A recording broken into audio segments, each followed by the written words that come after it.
الرحمن الرحیم الحمد للہ رب العالمین والصلاة والسلام علی سید المرسلین محمد بن عبد اللہ الامین وعلی آلہ واصحابہ ومن تبعهم ودعا بدعوتهم الى یوم الدین اما بعد قال اللہ تبارک وتعالی فی کلامہ المجید والفرقان الحمید اعوذ باللہ من الشیطان الرجیم قل لو شاء الله ما تلوته عليكم ولا أدراكم به فقد لبثت فيكم عمرا من قبله أفلا تعقلون وقال تبارك وتعالى ألم يجدك يتيما فآوى ووجدك ضالا فهدى صدق الله العظيم. قابل احترام سامعین و مشاہدین کرام، السلام علیکم ورحمۃ اللہ وبرکاتہ. آج جس موضوع پر گفتگو ہوگی، سیرت نبوی کا بنیادی تعارف، سیرت نبوی کی اہمیت، اس کو پڑھنے کے مقاصد اور سیرت نبوی کے بارے میں ہمارا صحیح نقطہ نگاہ کیا ہونا چاہیے. اللہ تبارک و تعالی نے انسانوں پر جو انعامات فرمائے ہیں، اس میں اہم ترین انعام یہ ہے کہ انسانوں کی ہدایت کے لیے انسانوں میں سے ہی کچھ افراد کو منتخب کیا گیا، جن سے ہدایت کا کام لیا گیا، رہبری کا کام لیا گیا. انہوں نے انسانوں کے لیے زندگی گزارنے کے خطوط متعین کیے، اور صرف تھیوری نہیں تھی بلکہ پریکٹیکل لائف میں ان اصولوں کو، ان بنیادوں کو عملی طور پر کر کے دکھایا، تاکہ انسانوں کے لیے کوئی بھی عذر باقی نہ رہے. دنیا میں آدم علیہ السلام سے لے کر حضور صلی اللہ علیہ وسلم تک جتنے بھی انبیاء آئے، ان سب میں خاتم النبیین کی حیثیت سے اور سب سے کامل و مکمل انسان اور رسول کی حیثیت سے حضرت محمد مصطفیٰ صلی اللہ علیہ وسلم اس دنیا کے اندر تشریف لائے. آپ کی جو بھی زندگی ہے، بچپن سے لے کر دنیا سے رخصت ہونے تک، اس کا ایک ایک چیپٹر، ایک ایک باب، ایک ایک حصہ، ایک ایک جز، انفرادی اور اجتماعی تمام چیزیں تمام انسانوں کے پاس موجود ہیں، ایتھینٹک ذرائع سے موجود ہیں، صحیح سند کے ساتھ موجود ہیں. اور قرآن کے آیات میں، احادیث میں، سیرت نبوی میں، کتب مغازی میں، اور اسی طرح سے سیرت پر لکھی گئی کتابوں میں حضور صلی اللہ علیہ وسلم کے متعلق جتنی تفصیلات موجود ہیں، اتنی اور کسی انسان کی اتنی مستند طریقے سے موجود نہیں ہے. جہاں تک سیرت نبوی کا تعلق ہے، سیرت لغوی اعتبار سے طریقہ کار کو کہتے ہیں. زندگی گزارنے کا جو بھی طریقہ ہو، اس کے لیے سیرہ کا لفظ استعمال کیا جاتا ہے. اور سیرت میں جہاں کسی عام انسان کی سیرت، اس کی زندگی گزارنے کا طریقہ بھی داخل ہو سکتا ہے، لیکن اب یہ ایک خاص اصطلاح ہے، ایز اے ٹرم اس کو استعمال کیا جاتا ہے. اس میں صرف اور صرف حضور صلی اللہ علیہ وسلم کے حالات زندگی جو بچپن سے لے کر دنیا سے رخصت ہونے تک ہمارے پاس موجود ہیں، اس فن کا نام سیرت نبویہ ہے. اور حضور صلی اللہ علیہ وسلم کی سیرت یہ کسی عام انسان کی سیرت نہیں، بلکہ اگر یوں کہا جائے کہ اسوہ حسنہ جس کو اختیار کرنے کی ہمیں تلقین کی گئی ہے، ترغیب دی گئی ہے، اس کا مصدر، سرچشمہ، منبع وہ حضور صلی اللہ علیہ وسلم کی ذات ہے. اور اس سے وسیع تر الفاظ میں اگر کہا جائے، ہمارے پاس جو اسلام بحیثیت دین ہے، جو شریعت مطہرہ ہمارے پاس ہے، اس کا سورس بنیادی طور پر، اس کا منبع عملی طور پر وہ حضور صلی اللہ علیہ وسلم کی ذات گرامی ہے. اس سے حضور صلی اللہ علیہ وسلم کی عملی زندگی، آپ کی سیرت طیبہ کی اہمیت کا اندازہ کیا جا سکتا ہے جس کو یہی معلوم نہ ہو کہ حضور صلی اللہ علیہ وسلم کی سیرت کیا ہے، آپ کے حالات زندگی کس مد و جزر سے گزرے ہیں، اور کشمکش کے کس ماحول سے آپ کو گزرنا پڑا، کس ماحول میں آپ پروان چڑھے، اور اس کے بعد کس طریقے سے آپ نے پیغام حق لوگوں تک پہنچایا، وہ نہ قرآن کو سمجھ سکتا ہے، نہ احادیث کی حقیقی روح کے پاس وہ پہنچ سکتا ہے۔ اس لیے حضور صلی اللہ علیہ وسلم کی سیرت کو جاننا، آپ صلی اللہ علیہ وسلم کی سیرت سے واقف ہونا، یہ ضروری ہے، لازمی ہے، اور بہت سے علماء کا یہ کہنا ہے کہ سیرت نبوی کا علم حاصل کرنا یہ فرض ہے۔ جیسے علامہ ابن قیم رحمۃ اللہ علیہ، جو بہت بڑے مفکر ہیں، بہت بڑے سیرت نگار ہیں، ان کی بہت سی کتابیں ہیں، انہوں نے سیرت کو اہمیت کے حوالے سے بیان کیا ہے کہ اس کو جاننا، اس کا علم حاصل کرنا ہر مسلمان پر فرض ہے۔ اس کی بنیادی وجہ یہ ہے کہ آپ قرآن کو پڑھتے چلے جائیں، قرآن پاک میں آپ کو بہت سی آیات ایسی نظر آئیں گی، کیونکہ سیرت کا بنیادی سورس، منبع اور سرچشمہ وہ قرآن پاک ہے۔ وہ شخص قرآن پاک کو کیسے سمجھ سکتا ہے جو حضور صلی اللہ علیہ وسلم کے حالات سے واقف نہ ہو؟ اور آپ صلی اللہ علیہ وسلم نے جب دعوت دینا شروع کی، اللہ کی طرف سے آپ کو رہنمائی ملتی رہی، ان تمام حالات کو، ان تمام مراحل کو قرآن پاک میں قلم بند کیا گیا، نوٹ کیا گیا، امت مسلمہ کو رہنمائی کے لیے وہ آیات فراہم کی گئی تاکہ وہ بھی دعوت حق کی راہ میں آنے والی مشکلات میں حضور صلی اللہ علیہ وسلم کا اسوہ اختیار کر سکیں۔ بہرحال سیرت نبویہ یہ انتہائی اہم ہے ہر مسلمان کے لیے، اور اس کو جاننا، اس کو پڑھنا، اس سے واقف ہونا یہ انتہائی ضروری ہے۔ اور سیرت نبویہ کے حوالے سے ایک بات ہمیں اپنے ذہنوں میں رکھنی ہے، وہ یہ کہ یہ کسی عام انسان کی سیرت نہیں، بلکہ حضور صلی اللہ علیہ وسلم کی سیرت، آپ کی زندگی ایک بین الاقوامی نظام حیات کی عکاسی کرتی ہے، اس کی پریکٹیکل شکل میں ہمارے سامنے وضاحت کرتی ہے، اور قرآن کے ابدی اصولوں کی حضور صلی اللہ علیہ وسلم کی سیرت تفسیر ہے، وضاحت ہے۔ جیسے کہ حضرت عائشہ صدیقہ رضی اللہ تعالی عنہا سے جب پوچھا گیا آپ صلی اللہ علیہ وسلم کے اخلاق ذرا بیان کیجئے، یعنی آپ کے حالات زندگی، آپ کا طرز زندگی بیان کیجئے، تو جواب تھا کان خلقہ القرآن، حضور صلی اللہ علیہ وسلم کے اخلاق کریمانہ وہ تو قرآن تھے، سراپا قرآن۔ لہٰذا حضور صلی اللہ علیہ وسلم کی زندگی سے ہمیں قرآن پاک کے ذریعے وضاحت ملے گی، قرآن پاک کی آیات کو سمجھنے میں مدد ملے گی، اور عملی طور پر اگر ہمیں قرآن کی تصویر دیکھنی ہے، تفسیر دیکھنی ہے، تو وہ حضور صلی اللہ علیہ وسلم کی زندگی ہے، اور حضور صلی اللہ علیہ وسلم کی زندگی اس مقدس پیغام کی تکمیل ہے جس کا آغاز آدم علیہ السلام کے ذریعے ہوا، اور اس کے بعد ابراہیم علیہ السلام، موسیٰ علیہ السلام، عیسیٰ علیہ الصلاۃ والتسلیمات، جتنے بھی انبیاء اس دنیا کے اندر آتے رہے، ان سب کے ذریعے جس نظام کو دنیا کے اندر بھیجا گیا، برپا کیا گیا، اس کی تکمیل حضور صلی اللہ علیہ وسلم کی ذات گرامی کے ذریعے ہوتی ہے۔ مطالعہ سیرت کے حوالے سے دنیا کے اندر جو نقطہ نگاہ پائے جاتے ہیں، یعنی سیرت نبوی کا مطالعہ جب ہم لوگ کرتے ہیں، اس میں بنیادی طور پر 3 قسم کے نقطہ نظر پائے جاتے ہیں۔ 3 اعتبار سے سیرت نبویہ کو دیکھا جاتا ہے، پڑھا جاتا ہے، سنا جاتا ہے۔ ایک نقطہ نظر وہ ہے جو مسلمانوں کے اندر پایا جاتا ہے۔ وہ کیا ہے؟ وہ یہ ہے کہ بہت سے مسلمانوں کی اکثریت یقیناً اللہ کے رسول صلی اللہ علیہ وسلم سے سب سے زیادہ محبت کرتے ہیں، سب سے زیادہ ان کو حضور صلی اللہ علیہ وسلم کی سیرت سے، آپ کی شخصیت سے عقیدت ہے، محبت ہے، تعلق ہے، اور یہ ہونا چاہیے۔ لیکن جب حضور صلی اللہ علیہ وسلم کی سیرت پڑھی جاتی ہے تو عام طور پر،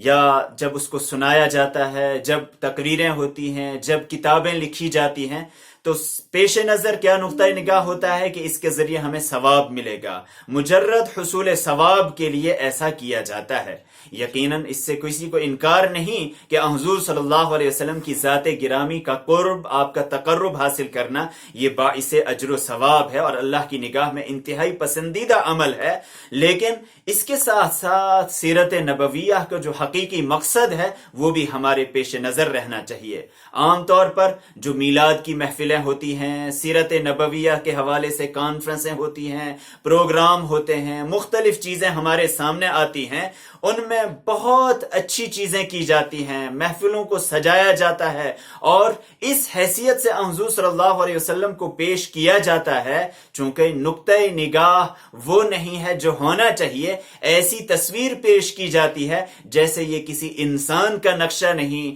جو گوشت پوست سے بنا ہوا ہو، بلکہ یہ کسی فرشتہ صفت انسان کے بجائے اور کسی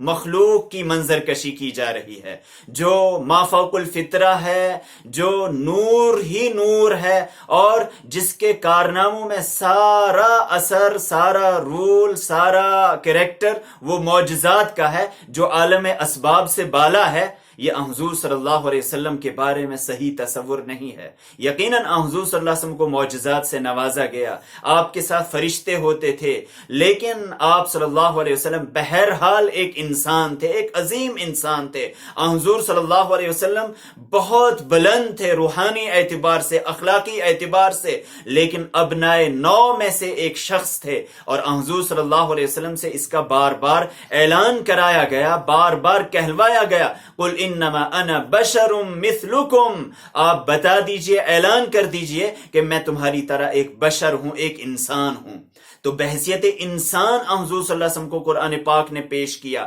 اللہ نے بحیثیت انسان پیش کیا، حضور صلی اللہ علیہ وسلم نے اپنے آپ کو بحیثیت انسان پیش کیا۔ اس اعتبار سے حضور صلی اللہ علیہ وسلم کو جب بحیثیت انسان پیش کیا گیا، لہٰذا اسی صورت میں حضور صلی اللہ علیہ وسلم کی زندگی سے اسوہ اختیار کیا جا سکتا ہے اور آپ صلی اللہ علیہ وسلم کی زندگی سے اسی تصور کے ساتھ اکتساب فیض کیا جا سکتا ہے، اور پھر آپ صلی اللہ علیہ وسلم کی زندگی سے ہم عزم و ہمت کا درس لے سکتے ہیں۔ حضور صلی اللہ علیہ وسلم سے یہ بھی سیکھ سکتے ہیں کہ اصولوں کی پابندی کیسے کرنی چاہیے، فرض شناسی کا سبق کیسے حاصل کیا جائے، انسانیت کی خدمت کیسے کی جائے اور بدی کی، برائیوں کی، باطل کی طاقتوں کے ساتھ معرکہ آرائی کیسے کی جائے۔ یہ حضور صلی اللہ علیہ وسلم کی سیرت سے ہمیں اسی وقت مہیا ہو سکتا ہے جب حضور صلی اللہ علیہ وسلم کی سیرت کو ہم بحیثیت انسان آپ کو دیکھیں، آپ کے کریکٹر کو، آپ کے کردار کو۔ لیکن چونکہ نقطۂ نگاہ دوسرا ہوتا ہے کہ حضور صلی اللہ علیہ وسلم تو ہم سے کہیں بالا تر ہیں، وہ فرشتوں کی صف میں داخل ہیں، معجزات ہی معجزات آپ صلی اللہ علیہ وسلم کے ساتھ ہیں، اور پھر عملی طور پر رویہ یہ ہوتا ہے کہ سال میں کوئی پروگرام کر دیا، کوئی کانفرنس کر دی، کوئی میلاد کی محفل منعقد کر دی گئی اور سمجھتے ہیں کہ بس ہم نے تو بہت بڑا کام انجام دیا، اور پھر ظاہری طور پر، عملی طور پر، عملی زندگی میں چاہے انسان کا کردار کچھ بھی ہو، لیکن زبان قال سے، زبان حال سے یہ کہا جاتا ہے کچھ بھی ہیں لیکن تیرے محبوب کی امت میں ہیں۔ اللہ تبارک و تعالی اس کریکٹر کو پسند نہیں کرتا ہے۔ اللہ انسان کو عملی طور پر دیکھنا چاہتا ہے، چیک کرنا چاہتا ہے کہ انسان حضور صلی اللہ علیہ وسلم کی کس اعتبار سے اتباع کرتا ہے، کس اعتبار سے حضور صلی اللہ علیہ وسلم کی عملی زندگی کو اپنی زندگی میں اپناتا ہے۔ عقیدت اپنی جگہ ہے، محبت اپنی جگہ ہے، حضور صلی اللہ علیہ وسلم سے بڑھ کر انسانوں میں اور کسی کی عقیدت اگر ہے تو ایمان میں کمی ہے، ایمان میں جھول ہے۔ اللہ اور رسول کی محبت یہ تمام ایمان والوں کی ایک بنیادی چیز ہے، بنیادی شرط ہے، لیکن محبت کے ساتھ ساتھ اتباع بھی ضروری ہے، اور اتباع اسی صورت میں ہم کر سکتے ہیں جب حضور صلی اللہ علیہ وسلم کو ہم بحیثیت انسان دیکھیں، بحیثیت رسول دیکھیں اور آپ کی زندگی سے ہم اکتساب فیض کریں۔ ایک دوسرا نقطہ نظر وہ مغرب کا ہے، غیروں کا ہے۔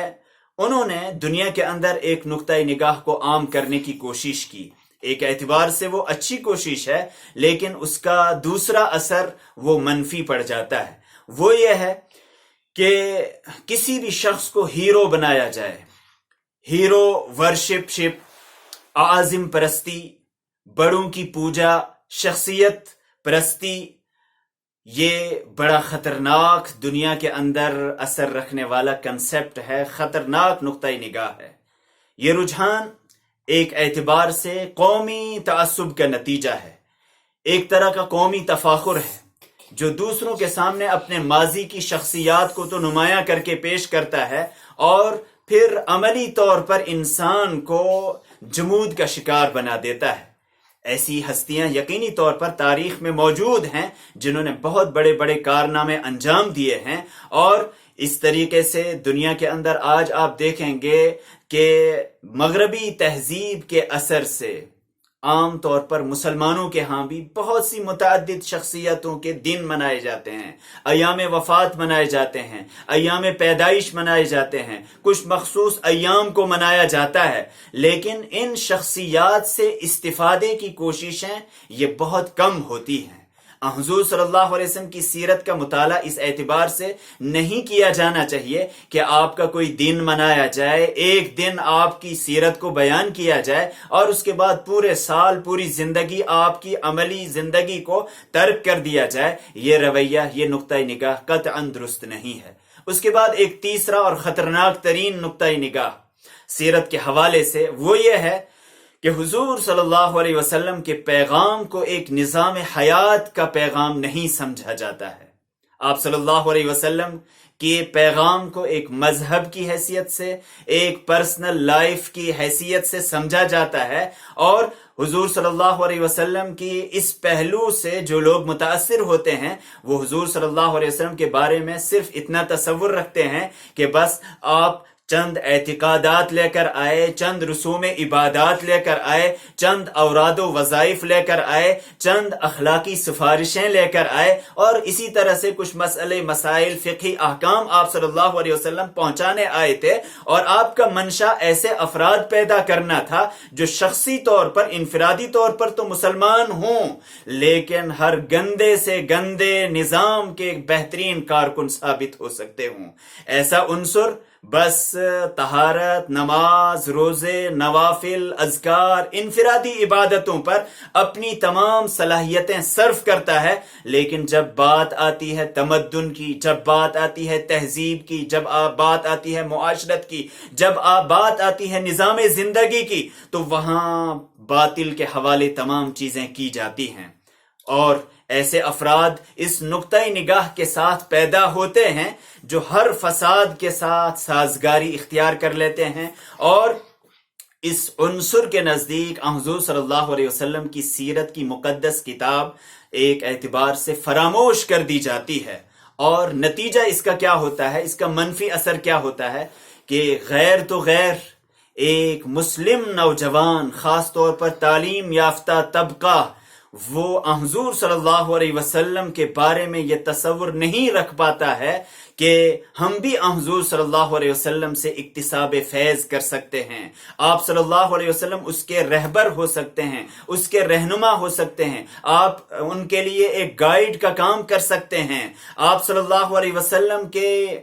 طرز زندگی سے ہمیں سخت ماحول میں، سخت حالات میں کوئی رہنمائی مل سکتی ہے۔ یہ ایک خطرناک ترین حجاب بن جاتا ہے، پردہ بن جاتا ہے نوجوانوں کے لیے، خواتین کے لیے، خاص طور پر جدید طبقے کے لیے۔ یہ تینوں نقطۂ نگاہ، ایک نقطۂ نگاہ مسلمانوں کا ہے، اور دوسرا نقطۂ نگاہ وہ مغرب کا ہے، اور تیسرا نقطۂ نگاہ عمومی طور پر لوگوں کا پایا جاتا ہے کہ آپ صلی اللہ علیہ وسلم کی سیرت کو، آپ کے پیغام کو بحیثیت نظام نہیں بلکہ بحیثیت مذہب کے، بحیثیت ایک انفرادی زندگی کے لیا جاتا ہے۔ لیکن آپ دیکھیں گے عملی زندگی میں یہی نقطۂ نگاہ سب سے زیادہ پنپتے ہیں، یہی نقطۂ نگاہ، یہی تصورات سب سے زیادہ عام ہوتے ہیں۔ اس کی وجہ کیا ہے؟ اس کے لیے فضا سازگار ہے، کیونکہ نظام زندگی جو دنیا کے اندر رائج ہے وہ ایسا ہی نقطۂ نگاہ چاہتا ہے، اس کو ایسی ہی معیشت، ایسا ہی معاشرہ چاہیے جس میں مشین کے پرزے ایسے لگائے جائیں جو اس نظام کے ساتھ فٹ ہو سکیں، اور ان کی سیرت میں، ان کی زندگیوں میں عملی طور پر اسلام کا، سیرت نبویہ کا کوئی پرتو نہ ہو۔ اور اس اعتبار سے آپ دیکھیں گے عملی طور پر آج ہر گھرانے میں، ہر گھر میں ماؤں کی شفقتیں، باپ کی جتنی بھی محبتیں ہیں وہ اولاد کو پروان چڑھا رہی ہیں اسی باطلانہ نظام کو پروان چڑھانے میں، تاکہ کسی بھی اعتبار سے ہمارا بچہ، ہمارا نوجوان، ہمارا معاشرے کا کوئی عنصر وہ اس نظام باطل کا صحیح عنصر قرار پائے، اس میں فٹ ہو سکے، اور یہ نظام جن چیزوں کو، جو باطلانہ نظام ہے، جن چیزوں کو پسند کرتا ہے، معاشرہ پھر ایسے ہی افراد خود بخود پیدا کرنا شروع کر دیتا ہے۔ جن جن چیزوں کو باطلانہ نظام حقارت کی نگاہ سے دیکھتا ہے اور ماحول اسی اعتبار سے ان چیزوں کو مکروہ سمجھتا ہے، ناپسندیدہ سمجھتا ہے۔ باطلانہ نظام، باطلانہ تہذیب جس بولی کو پسند کرتی ہے، خود بخود زبانیں وہی بولی بولنا، وہی لینگویج بولنا شروع کر دیتی ہیں۔ جس لباس کو وہ نظام پسند کرتا ہے وہ لباس از خود زیبتن ہونا شروع ہو جاتے ہیں، اور عزت وہی قرار پاتی ہے جس کو نظام باطل عزت قرار دے، اور اسی طرح سے ذلت وہی قرار پاتی ہے جس کو باطلانہ نظام ذلت قرار دے۔ نتیجہ یہ ہوتا ہے کہ بہت سے لوگ وہ اسی نظام کا پرزہ بن جاتے ہیں، اسی کے عناصر بن جاتے ہیں، اور پرسنل لائف میں بظاہر وہ مذہبی زندگی بسر کر رہے ہوتے ہیں۔ اس نظام کے ساتھ جو لوگ کشمکش کرنا چاہتے ہیں، اس نظام باطل کے ساتھ بظاہر وہ کشمکش کرتے ہیں، لیکن کہیں معاشی محرومی، ثقافتی پسماندگی اور اسی طرح سے احساس کمتری ان کی راہ میں حائل ہو جاتی ہیں، اور نتیجہ یہ ہوتا ہے کہ وہ بہت ہی پسماندگی کا شکار ہو جاتے ہیں، حوصلے پست ہو جاتے ہیں، اور اگر وہ استقامت اختیار کر بھی لیں لیکن ان کی اگلی نسلیں وہ ہمت کھو بیٹھتی ہیں۔ اس اعتبار سے حضور صلی اللہ علیہ وسلم کی سیرت کا نقشہ جو قرآن نے ہمارے سامنے پیش کیا ہے، اور حقیقی سیرت کی جو روح ہے وہ بحیثیت نظام، اور حضور صلی اللہ علیہ وسلم کی زندگی کو قرآن کی عملی تصویر کی حیثیت سے جب انسان دیکھے گا تبھی وہ حضور صلی اللہ علیہ وسلم کی سیرت سے صحیح طور پر استفادہ کر سکتا ہے۔ پھر احساس کمتری نہیں بلکہ پھر اس کے ذریعے انسان عزت محسوس کرے گا، اعزاز محسوس کرے گا۔ حضور صلی اللہ علیہ وسلم کے حوالے سے ہمیں ایک بات اچھی طرح یاد رکھنی ہے کہ آپ صلی اللہ علیہ وسلم کا جو مشن تھا وہ کسی ایک فرد کی سیرت نہیں ہے۔ آپ صلی اللہ علیہ وسلم کی سیرت جب ہم پڑھتے ہیں تو یہ ایک فرد کی، ایک انسان کی سیرت نہیں بلکہ یہ اسلامی تاریخ کی ایک داستان ہے۔ اسلامی تاریخ کی ہسٹری کو گویا کہ ہمارے سامنے حضور صلی اللہ علیہ وسلم کی سیرت کی عملی تصویر کے طور پر پیش کیا جاتا ہے۔ زندگی سے کٹے ہوئے ایک درویش کی تصویر یہ نہیں ہے۔ حضور صلی اللہ علیہ وسلم کی سیرت اس اعتبار سے ایک کنارے پر بیٹھے ہوئے تماشا بین کی نہیں ہے بلکہ ایک ایسی ہستی کی آپ بیتی ہے، سوانح حیات ہے، جو اجتماعی تحریک کی روح رواں تھی۔ وہ محض ایک انسان کی نہیں بلکہ انسان ساز کی رویداد ہے۔ آپ صلی اللہ علیہ وسلم انسانوں کو تیار کر رہے تھے، افراد سازی کر رہے تھے، اور اسی طریقے سے ایک پوری جماعت، ایک انقلابی تحریک اور پورا اسلامی سسٹم وہ اگر دیکھنا ہے تو حضور صلی اللہ علیہ وسلم کی سیرت میں وہ نظر آئے گا۔ حضور صلی اللہ علیہ وسلم کی سیرت غار ہرا سے لے کر غار ثور تک، اسی طرح سے حرم کعبہ، وہاں بھی کیا کیا ہوا حضور صلی اللہ علیہ وسلم کے ساتھ، حرم کعبہ سے لے کر طائف کے بازار تک، حضور صلی اللہ علیہ وسلم کی انفرادی زندگی، امہات المؤمنین کے حجروں میں کیا ہوتا تھا، وہاں سے لے کر میدان ہائے کارزار تک کیا کیا کیا حضور صلی اللہ علیہ وسلم نے، یہ سب ہمارے سامنے حضور صلی اللہ علیہ وسلم کی سیرت میں موجود ہے۔ اور حضور صلی اللہ علیہ وسلم کے حوالے سے جب ہم سیرت کی بہت سی کتابیں پڑھتے ہیں وہاں ہمیں حظ تو محسوس ہوتا ہے، مزہ آ سکتا ہے، معلومات میں اضافہ ہو سکتا ہے، لیکن اگر اس کے ذریعے ہمارے اندر تحریک پیدا نہ ہو، ہمارے اندر جذبہ پیدا نہ ہو، اور ہمارے جذبات میں مزید تحریک پیدا نہ ہو، اور عزم و ہمت کی رگوں میں نیا خون پیدا نہ ہو، اس کا مطلب یہ ہے کہ ہم حقیقی اعتبار سے سیرت کا مطالعہ نہیں کر رہے ہیں۔ حضور صلی اللہ علیہ وسلم کی زندگی کے اعتبار سے ہم دیکھیں گے آپ بہت بڑے انسان نہیں بلکہ ایک عظیم رسول بھی تھے، انسان کے ساتھ ساتھ حضور صلی اللہ علیہ وسلم کا جو بنیادی منصب تھا وہ رسالت کا تھا. رسالت کا منصب جب حضور صلی اللہ علیہ وسلم کو عطا کیا گیا، لیکن اس سلسلے میں ایک اہم ترین غلطی ہم سب سے یہ ہوئی کہ آپ صلی اللہ علیہ وسلم کی زندگی کو ایک مذہبی اور قومی جتھے میں بدل کر آپ کے پیغام کو ایک خاص قوم کے ساتھ، ایک خاص مذہب کے ساتھ خاص کر دیا گیا، اور اس کی جو بین الاقوامی حیثیت تھی، حضور صلی اللہ علیہ وسلم بحیثیت رحمت للعالمین تھے، بشیرن اور نذیر تھے تمام انسانیت کے لیے. اس پیغام کو، اس نمونہ حیات کو وہ گروہی اور قومی شکل دے کر اس کو بہت ہی محدود کر دیا گیا. حالانکہ حضور صلی اللہ علیہ وسلم وہ ساری انسانیت کے لیے رہنما تھے، ساری انسانیت کے لیے ایک پیغام عمل لے کر آئے تھے، اور سب کے لیے نمونہ تھے، سب کے لیے اسوہ حسنہ تھے. اور اس سلسلے میں آپ دیکھیے، غور کیجئے تعصب کس حد تک پایا گیا. اور تعصب کی بنیادی وجہ یہ ہے کہ حضور صلی اللہ علیہ وسلم کی سیرت کو، آپ کی ذات کو، آپ کی شخصیت کو اتنا لمیٹڈ اور محدود کر دیا گیا کہ دوسرے لوگ دنیا کے اندر جتنے بھی بڑے لوگ سمجھے جاتے ہیں، چاہے وہ کسی بھی فیلڈ کے ہوں، کسی بھی میدان کے ہوں، آپ دیکھیے افلاطون کو، سقراط کو، بقراط کو، ڈارون کو دیکھیے، مارکس کو دیکھیے، فرائڈ کو دیکھیے، آئنسٹائن کو دیکھیے. دنیا کے اندر جتنے سائنسداں ہیں، فلاسفر ہیں، جنہوں نے کچھ بھی خدمات انجام دی ہیں، تمام کے تمام لوگ ان سے استفادہ کرتے ہیں. وہاں گروہی تعصب حائل نہیں ہوتا ہے، وہاں سب کے سب لوگ ان سے استفادہ کرتے ہیں اور ان کی زندگیوں کو پڑھتے ہیں، ان کی جو بھی اچھی چیزیں ہیں ان کو اختیار کیا جاتا ہے. وہاں کسی کے خلاف کوئی گروہی تعصب حائل نہیں ہوتا ہے. لیکن آپ اب غور کیجئے، دنیا کے سب سے بڑے محسن، سب سے بڑے ہادی، سب سے بڑے انسان کے بارے میں، حضور صلی اللہ علیہ وسلم کی ذات اقدس کے بارے میں یہاں گروہی تعصب حائل ہو جاتا ہے. یہاں حضور صلی اللہ علیہ وسلم کی شخصیت کو ایسا سمجھا جاتا ہے جیسے یہ صرف مسلمانوں کے رسول ہیں، مسلمانوں کے نبی ہیں، اور دوسروں سے ان کا کوئی لینا دینا نہیں ہے.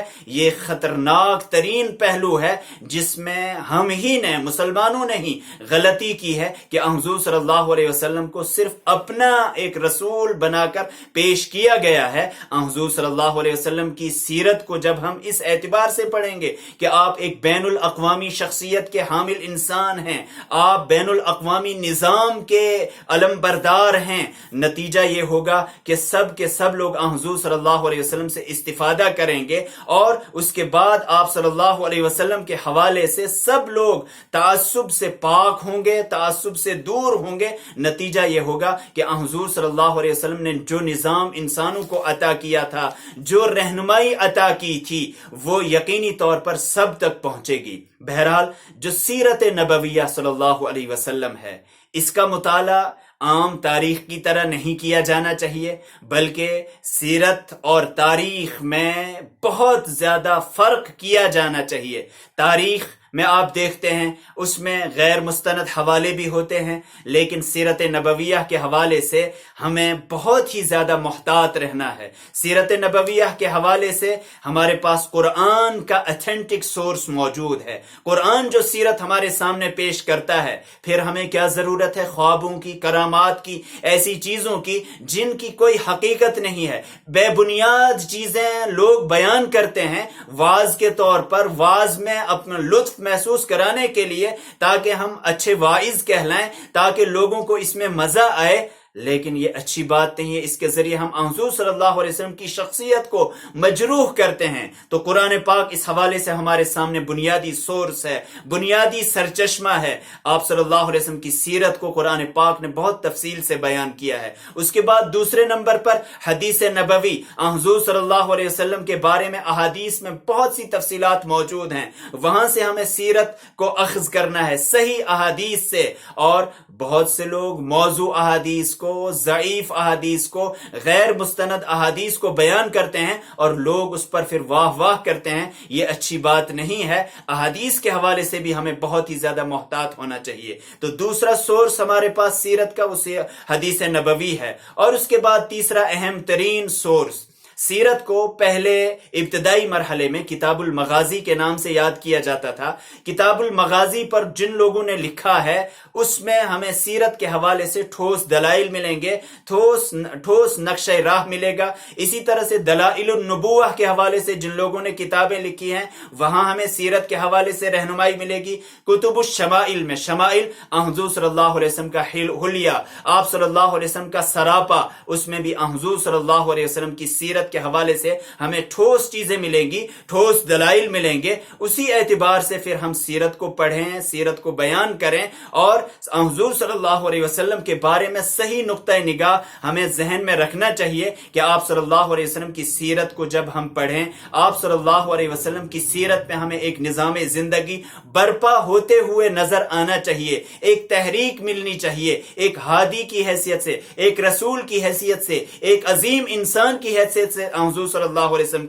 کی سیرت کا مطالعہ کیا جانا چاہیے. بہرحال آج کے سبق میں, آج کے لیکچر میں اسی پر اکتفا کرتے ہیں. انشاءاللہ آئندہ لیکچرز میں مزید پہلوؤں پر روشنی ڈالی جائے گی. حضور صلی اللہ علیہ وسلم کی زندگی کو قرآن پاک نے بحیثیت دلیل پیش کیا ہے. میں نے جو شروع میں ایک آیت پیش کی تھی کہ فقد لبثت فیکم عمرا, میں تمہارے درمیان ایک عمر دراز جی کر آیا ہوں. لہذا آپ صلی اللہ علیہ وسلم کی زندگی بذات خود آپ کی رسالت پر, قرآن کی حقانیت پر ایک دلیل ہے. لہذا آپ کی زندگی سے ہمیں اس دلیل کو محسوس کرنا چاہیے, اس کو سمجھنا چاہیے. اللہ تبارک و تعالی ہمیں سیرت نبویہ سے صحیح طور پر استفادہ کرنے کی توفیق عطا فرمائے. وآخر دعوانا ان الحمد للہ رب العالمین. جزاکم اللہ خیرا وبارک فیکم.